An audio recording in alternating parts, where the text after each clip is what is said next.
My name is Bruno Randazzo. Most people consider me a despicable bastard.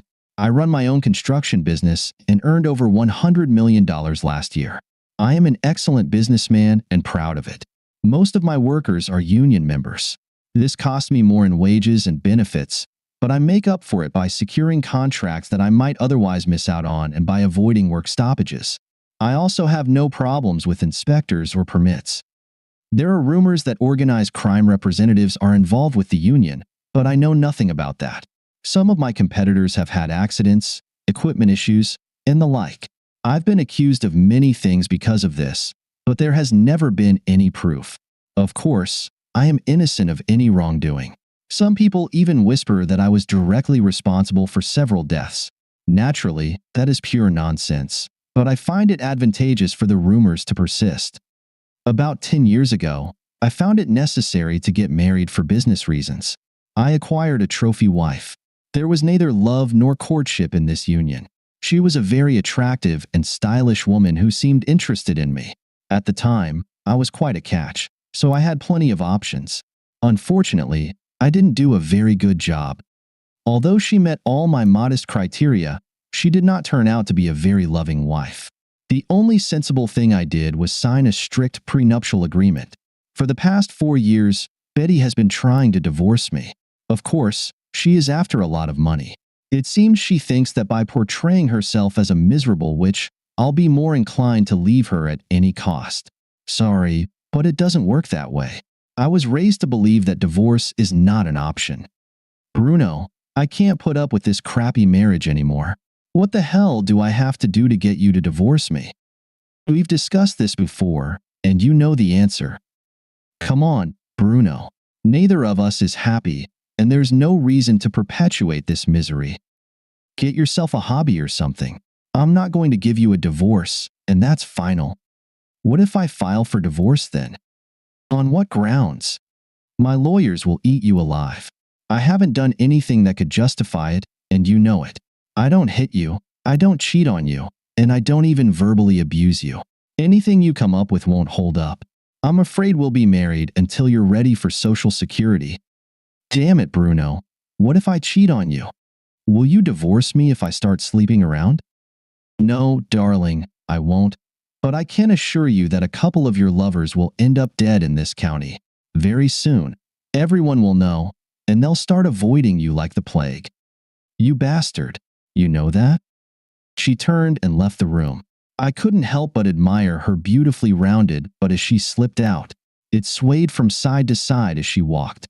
Her dark hair, falling over her shoulders, swung back and forth in time with the movement of her hips. It was a captivating sight. She wasn't skinny like many trophy wives. She was voluptuous and slender. She never seemed like such a vibrant personality. If only her brain were as sharp as her tongue. I left that conversation behind, like so many others. I suspected she was up to something, but I didn't want to sit around and wait for it. But all good things come to an end eventually. It was a simple brown envelope made of heavy paper. It was addressed to me, and there was no return address. I examined it carefully because something seemed off. Finally, I opened it. Inside were about 20 photographs. They depicted my loving wife Betty having sex with a large Latino man. Quickly glancing through the photos, I sat down at the kitchen table with a cold beer. I very carefully laid out all the photos on the table. It was amusing. I thought I would be outraged, but that didn't happen. There was something strange about it, and the longer I looked at the photos, the more fascinated I became. Some of them had very clear traces of seminal fluid. There were 8 such photos. They were all different. These were various shots of the fluid taken from different angles. Of course, the guy in the photo was well built, but I seriously doubted that he could ejaculate that much 8 times in a row. It was obvious that all the fluid was released at once. After a few more attempts, I began to clearly understand what was happening. A third person was involved in the shoot because all the photos were taken from different angles and were well focused. None of the photos showed actual penetration. In some of the photos, they were touching hips, but still not penetrating each other. Now I was sure that the numerous splashes of fluid on her face and body were not what they seemed at first glance. How foolish it was. My foolish wife was faking sex and showing me the photos. The photos were so fake that I couldn't use them as proof of her infidelity because her lawyer would have made a mockery of me. However, if I had looked at them, gotten angry, gone and killed that guy, I would have ended up in jail and she would have taken the money. Cunning liar. All right. Now, who was this guy? I separated the photos to get a good look at his face. There were only 4, but it was clear enough that I knew who he was. Carlo Cortiera was a Portuguese man who moved here from Rhode Island about 5 years ago. He tried to set up an excavation business in my area, using non-union labor and paying much less than I did. He played the game, but he didn't make it. I pushed him out of business in less than a year. Betty knew I hated this guy for interfering in my affairs. I understand why she chose him. For some reason, he stayed even after losing everything. I was sure he would go back to Rhode Island. Well, I knew where to find him, so what should I do now? I ran out of cold beer. I went to the bedroom. I looked into Betty's nightstand. There was her .25 caliber Beretta. I thought about it for a few minutes and decided to use my old .45 caliber army pistol. I still wasn't sure what to do, but I couldn't stand being taunted. The drive to Carlo's house took about 30 minutes. A battered Chevy was parked in front of the house. After that, things got very lively. Around 6:30, I returned home. I walked into the kitchen. Betty was sitting at the table, picking at a salad. I yanked open a drawer in the buffet, tossed in the .45 caliber pistol, and slammed it shut. There was blood on my shirt and pants. I took them off and carried them to the laundry room. After throwing them into the washing machine, I returned to the kitchen in my underwear. Betty just stared at me. "What's the matter, dear? Do you have any problems?" I asked. "No, everything's fine. Do you want me to make you a sandwich?"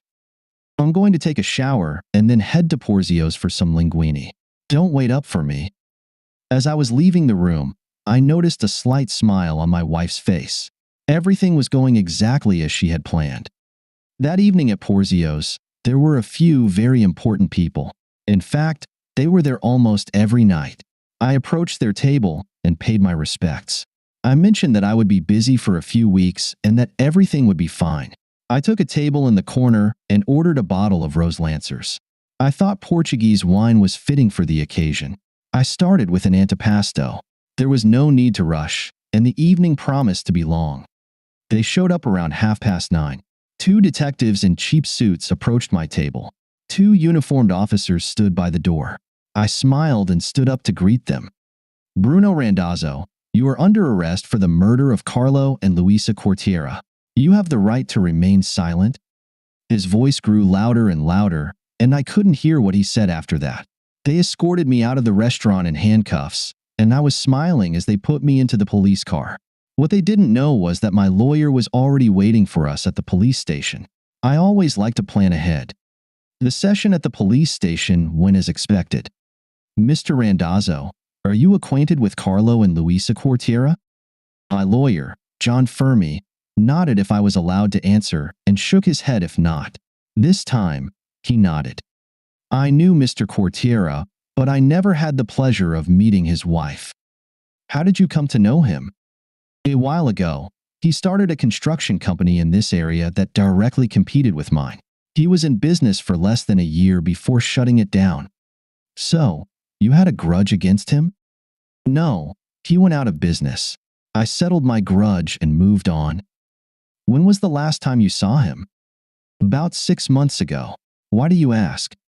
"We believe Mr. Cortiera and his wife were murdered this morning in their home, and we have reason to believe that you killed them." My lawyer leaned over to me and asked me not to say anything more. "Why do you think my client is involved?" "The Cortieras were shot with a .45 caliber automatic weapon. We found shell casings at the crime scene. The firing pin markings match those on Mr. Randazzo's pistol." "How did you come into possession of Mr. Randazzo's pistol?" "That's not important at the moment." "Of course, it's important, and if I don't get an answer, we are leaving. We also have a shirt belonging to Mr. Randazzo with blood on it. We believe it is the victim's blood and are awaiting DNA test results." "And how did you get Mr. Randazzo's shirt?" "We are not going to cooperate further until you start being open with us." Where did you find the bodies? And do the bullets match those from my client's gun? We don't have the bodies at the moment. So, we're dealing with a murder where no one has been found. That's very interesting. What else can you tell us? We found a car belonging to the Quartiera family, burned to a crisp, in the back lot of one of Mr. Randazzo's construction sites. Were there bodies in the car? No. Why would my client do something like that? Because of the photographs he received in the mail. I looked at John and shrugged. I haven't received any photographs in the mail. Gentlemen, either charge Mr. Randazzo now, or we are leaving. You don't even have proof that a murder was committed, so you have nothing to charge him with. We still want to know how you obtained the pistol and shirt you claim are connected to this mysterious crime. There was no response from the other side of the table. John and I stood up and quietly, without objection, left the room. After leaving the police station, we went to John Fermi's office. John, you know I'm being set up. It seems that way. Is it your wife? I think so. She really wants to end the marriage, and I believe this is somehow connected. Bruno, if she gets you sent to jail, she can file for divorce and get compensation, even with a prenuptial agreement in place. Someone must have given her legal advice. I'll look into it. John, there's a lot more going on here than meets the eye, but I'm going to keep some things from you.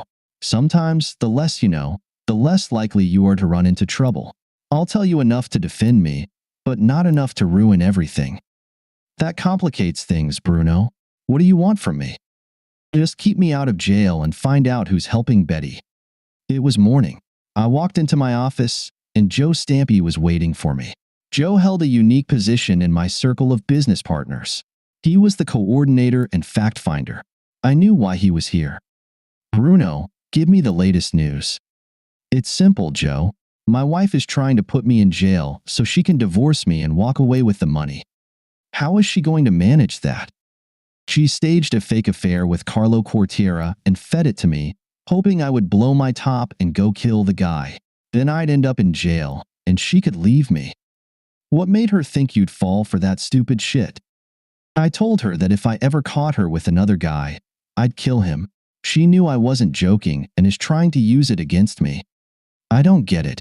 If that's the case, why is Frankie Donato still walking around the county? What are you talking about?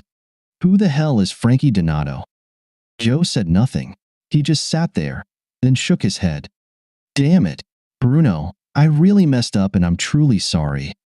What the hell are you talking about? We all thought you knew about Frankie and that you were okay with it. We couldn't imagine you were unaware. Come on, Joe. Spill it. What are you trying to say? All right, Bruno, but remember, don't shoot the messenger. I nodded at him. Frankie and Betty have been lovers for about 12 years. They were together before you got married and continued after you got married.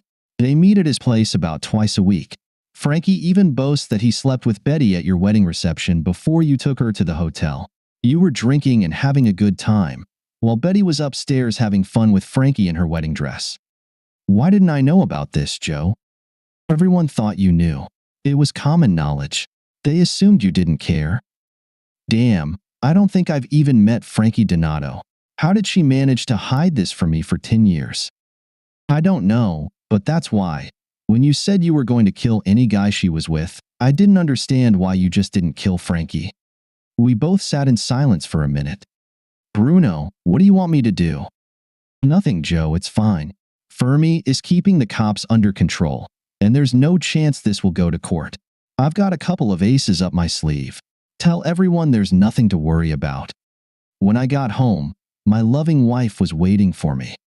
What are you doing here? How did you manage to get free? How did you post bail so quickly? Damn it, woman, you're asking too many questions. They didn't have enough evidence to charge me with anything, so they had to let me go. No bail was needed. By the way, how the hell did they get my gun and shirt? Eddie stammered a bit. She found it hard to answer the question. I don't know, dear. They just came to the door and asked where you were. I said you weren't home, and they asked if they could look around. I was scared, so I just said yes. They found the gun and shirt, and then they just left. I knew it was all bullshit, but I didn't bother going into details. I went upstairs, took a shower, and slept for a couple of hours. For the entire next week, I was busy at work. John Fermi told me that Betty had gone to Allentown and found a lawyer who told her everything she needed to do to set me up. John said that the lawyer from Allentown would no longer be advising her. The DNA test results on my shirt came back. There were 3 different blood samples: mine, Luisa's, and Carlos. The police still didn't have the bodies. It seemed they also spoke to my wife again and asked her about the photographs that supposedly enraged me. She insisted they were with me, but since I denied it, she couldn't prove anything. This meant the police had no motive. The police were trying to build a case based on the shell casings and the bloody shirt, but it was pretty weak. Joe picked me up and took me to Porzios. Several important people were waiting for us, but most importantly, there was a new face. I had never seen this guy before, but he exuded authority. Bruno, I'd like to introduce you to Roberto Costas. Mr. Costas came from Rhode Island to meet you. Nice to meet you, Mr. Costas. I haven't met many people from your neck of the woods. Roberto smiled and shook my hand.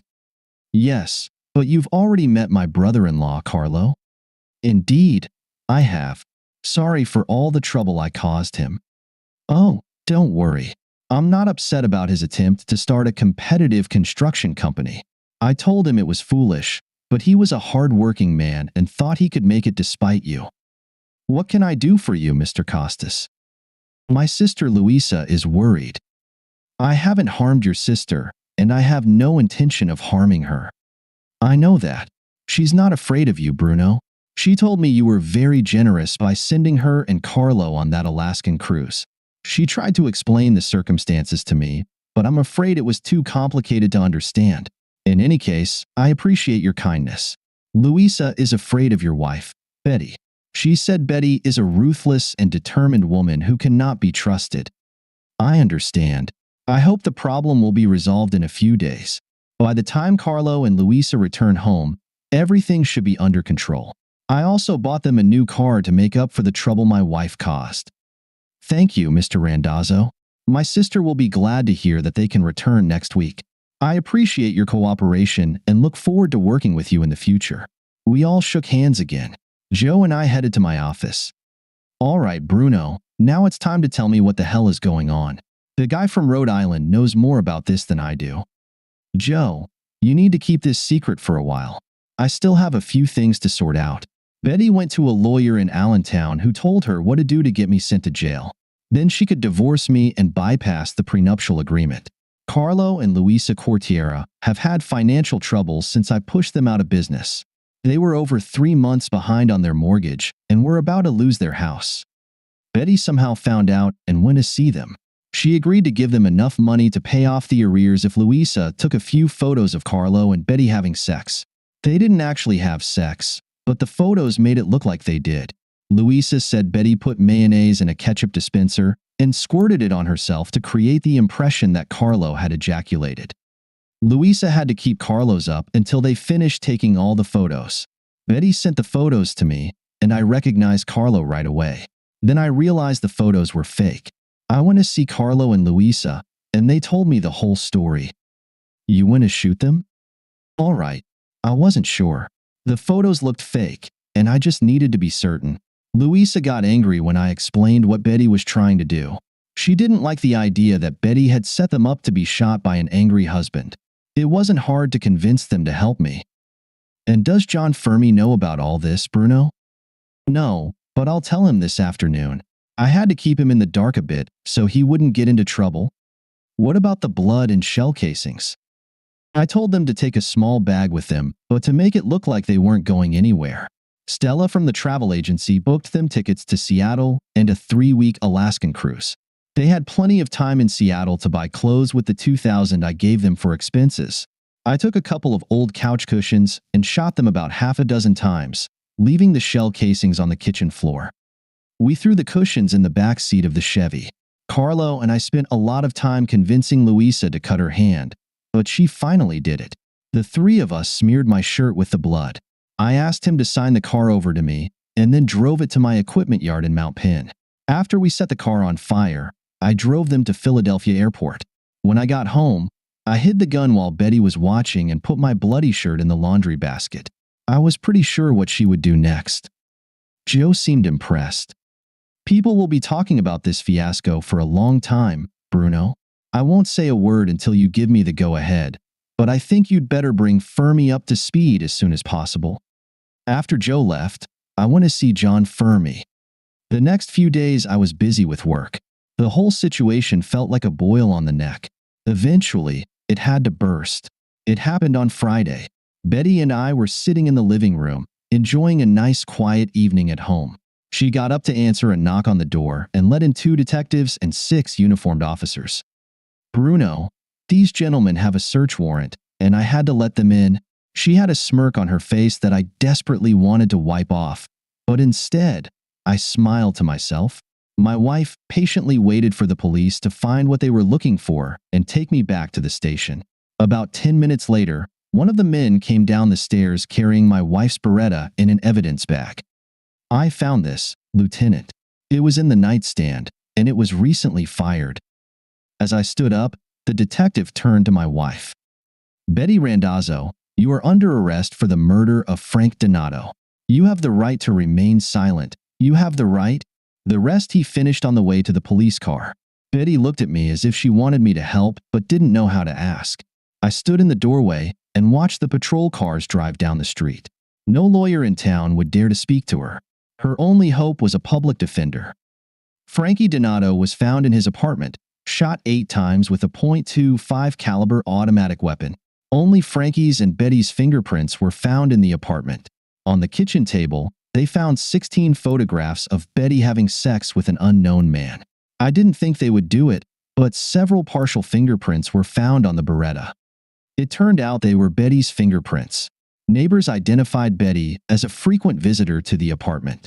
No lawyer was willing to speak to her, and no bail bondsman would even consider her case.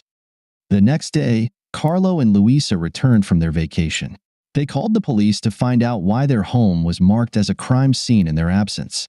Shortly after that, John Fermi called and informed me that the charges against me were dropped. Carlo and his wife didn't tell the police more than they had to and refused to answer any questions after the first 10 minutes. They got rid of the police by expressing extreme anger and outrage over the whole situation. The police decided not to cover up the incident. Betty was in jail, and only her public defender could talk to her. I came to see her, but she refused to have anything to do with me. 2 months later, after a brief trial, Betty was sent to Muncie prison for 15 years. She could have been released in 8 years for good behavior, but I made sure that would never happen. While Betty was awaiting trial, I founded a new excavation company. It was created to handle small non-union jobs with non-union employees. I convinced my partners that it would be good for business if we both could operate independently but under my control. Materials and other supplies came from my regular suppliers, making everyone happy. Carlo Cortiera was more than willing to head this new division instead of me. I knew he was a capable man, and I knew I could trust him. One sunny day, there was a knock on the door, and the most beautiful woman I had ever seen appeared on the doorstep. "Hello, my name is Elizabeth Costas. My brother Roberto asked me to come and take care of you. Where would you like me to put my bags?" "By the stairs would be perfect." I had nothing more to say. I just stood there admiring this goddess while the taxi driver set the luggage on the floor. The driver left with a broad smile and a generous tip. What exactly does that mean? How do you think you should take care of me? But please, my brother, you deprived yourself of your wife's company. I will take care of your home instead of her. I will accompany you to any social events you need to attend and make sure you are fed and properly dressed. All your needs will be taken care of. That sounds like mothering to me. Did you sleep with your mother? Of course not. Relax, Bruno. Everything will be fine. If anyone asks, I'm just a housekeeper and companion. At night, I am your temptress. If you hurt me, you will die like a small frog on a hot sidewalk. Do you understand? I think I'm in love. Right now, everything is going well for me. Elizabeth and I go to Williamsport every month to visit Betty. Elizabeth enjoys seeing Betty's reaction when we come to visit. Most of the time, Betty refuses to talk to me. She has already filed for divorce while in prison, and I refused. I will remain married to Betty for the rest of my life, but I don't think I will ever live with her again. Every 2 or 3 months, she gets into some trouble in Muncie, which extends her sentence. Elizabeth doesn't want to get married. As long as things go smoothly, we will stay together. If at any point she decides to leave, I won't stop her. I have really enjoyed my time with her, and I will remember it forever.